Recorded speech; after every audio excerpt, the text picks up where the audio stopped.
আজ 21শে মার্চ অর্থাৎ আজই কিন্তু ইস্তেহার প্রকাশ করলো রাজ্য বিজেপি। একাধিক চমক রয়েছে রাজ্য বিজেপির ইস্তেহারে। ভোটের আগে রাজ্যের মানুষদের জন্য একাধিক প্রকল্পের প্রতিশ্রুতি কিন্তু দিয়েছে রাজ্য বিজেপি। এবার একে একে দেখে নেব যে বিজেপির ইস্তেহারে কি বলা হয়েছে এবং নতুন কোন প্রকল্পে আনতে চাইছে রাজ্যে, এর থেকে সাধারণ মানুষ কি কি সুবিধা পাবে। সম্পূর্ণ বিস্তারিত কিন্তু এই ভিডিওতে জানতে পারবেন। তার আগে অবশ্যই কমেন্ট বক্সে জানাবেন যে ভিডিওটি কোন জেলা থেকে দেখছেন। ভিডিওটি ভালো লাগলে অবশ্যই লাইক করবেন, চ্যানেলটিকে সাবস্ক্রাইব করে পাশে রাখা বেল আইকনটি প্রেস করে নোটিফিকেশন অল করে রাখবেন। তো চলুন শুরু করি। তো এবার আমরা এক নজরে দেখে নেব 2021-এর বিধানসভা নির্বাচনের আগে বিজেপি কোন ইস্তেহার প্রকাশ করলো এবং তাতে সাধারণ মানুষের কোন সুবিধা হবে। তো এখানে দেখুন, মহিলাদের প্রতি বিশেষ নজর। রাজ্য সরকারি চাকরিতে মহিলাদের 33% সংরক্ষণ করবে বিজেপি সরকার। কেজি থেকে পিজি পর্যন্ত মহিলাদের পঠন পাঠন হবে বিনামূল্যে। সরকারি বাসেও মহিলাদের যাতায়াত হবে বিনামূল্যে। তপশিলি ও অন্যান্য অনগ্রসর শ্রেণী, আর্থিক দিক থেকে পিছিয়ে পড়া পরিবারের কন্যা সন্তান জন্ম দিলেই 50,000 টাকার বন্ড কিন্তু পাবে। 18 বছর বয়সের পর বিয়ে হলেই ওই শ্রেণীর পরিবারের মহিলাদের জন্য 1 লাখ টাকার ফিক্সড ডিপোজিট করা হবে। রাজ্য পুলিশের 9টি মহিলা ব্যাটালিয়ন তৈরির আশ্বাস দিয়েছে। রাজ্যে রিজার্ভ পুলিশ বাহিনীতে 3টি মহিলা ব্যাটালিয়ন। প্রতিটি থানায় মহিলাদের জন্য আলাদা হেল্প ডেস্ক, দায়িত্বে থাকবেন মহিলারাই। বিধবা ভাতা বাড়ানো হবে। বিধবা ভাতার মাসিক 1000 টাকা থেকে বাড়িয়ে 3000 টাকা করা হবে। প্রসূতি অর্থাৎ গর্ভাবস্থা মহিলাদের জন্য 5000 টাকা থেকে অনুদান বাড়িয়ে 9000 টাকা করা হবে। মৎস্যজীবীদের জন্য মৎস্যজীবীদের 6000 টাকা বার্ষিক অনুদান দেওয়া হবে এবং মৎস্যজীবীদের 3 লক্ষ টাকা কিন্তু দুর্ঘটনা বিমার জন্য করা হবে। প্রধানমন্ত্রী কিষাণ সম্মান নিধি প্রকল্পে চালু হবে। প্রধানমন্ত্রী কিষাণ সম্মান নিধি প্রকল্পের কৃষকদের 3 বছরের প্রাপ্য, অর্থাৎ রাজ্যে যে 3 বছর প্রধানমন্ত্রী কৃষি সম্মান নিধির প্রকল্পের টাকা পায়নি যারা তাদের কিন্তু 18,000 টাকা একবারে দেওয়া হবে। আয়ুষ্মান ভারত প্রকল্পে ক্ষমতায় এলে রাজ্যে লাগু হবে আয়ুষ্মান ভারত প্রকল্প, যাতে রাজ্যের গরিব মানুষ 5 লক্ষ টাকা পর্যন্ত বিনামূল্যে চিকিৎসার সুযোগ পায়। স্বাস্থ্য ব্যবস্থার উন্নয়নে কাদম্বিনী গাঙ্গুলির নামে 10,000 কোটি টাকার তহবিল তৈরি হবে। উত্তরবঙ্গ জঙ্গলমহল সুন্দরবনে এইমসের ধাঁচে হাসপাতাল তৈরি করা হবে। বাংলা ভাষাকে দেওয়া হবে বাড়তি গুরুত্ব। সরকারি কাজে বাংলা ভাষা ব্যবহার আবশ্যিক করার চেষ্টা করবে। মাধ্যম যাই হোক 10ম শ্রেণী পর্যন্ত বাধ্যতামূলক থাকবে বাংলা ভাষা।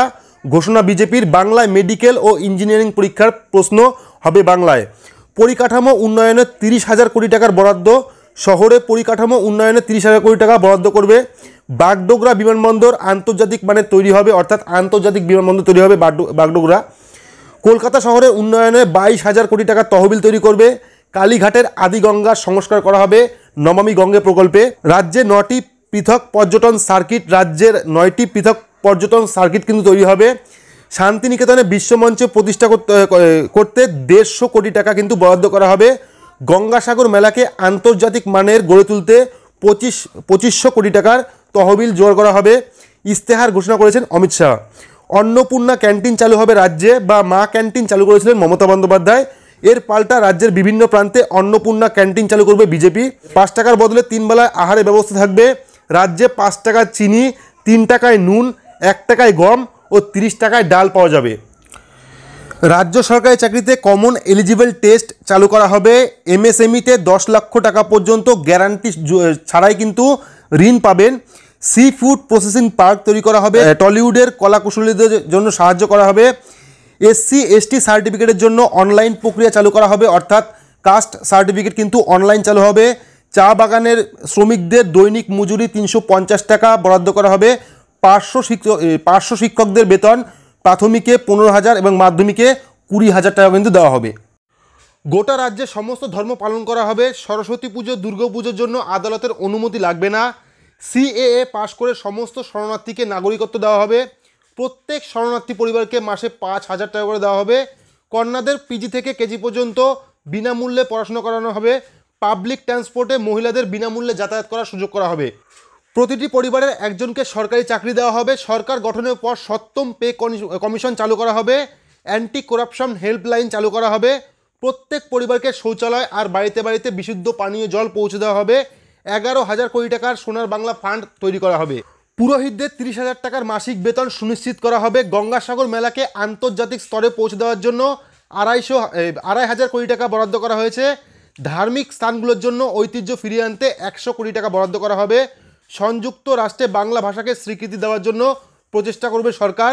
সরকারের সমস্ত নির্দেশ ও কাগজপত্রে বাংলা ভাষা আবশ্যিক করা হবে। নোবেল প্রাইজের মতো টেগর প্রাইজ, অস্কারের মতো সত্যজিৎ রায় পুরস্কার দিয়ে বাংলার সংস্কৃতিকে তুলে ধরবে বিজেপি সরকার। বালিকা আলো প্রকল্পে অনুযায়ী দলিত বা আদিবাসী কন্যাদের আর্থিক সহায়তা করা হবে। ষষ্ঠ শ্রেণীতে উঠলে 3,000 টাকা এবং নবম শ্রেণীতে উঠলে 6,000 টাকা দেওয়া হবে। বিধবা পেনশন বাড়িয়ে 3,000 টাকা করা হবে। ভূমিহীন কৃষকদের ছেলেমেয়েদের গ্র্যাজুয়েশন পর্যন্ত বিনামূল্যে পড়াশোনার সুযোগ করে দেওয়া হবে। ফসলের সঠিক দাম পাওয়ার জন্য 5,000 কোটি টাকার ফান্ড তৈরি করা হবে। কৃষক ও মৎস্যজীবীদের 3 লক্ষ টাকার অ্যাক্সিডেন্ট বিমাও কিন্তু করা হবে।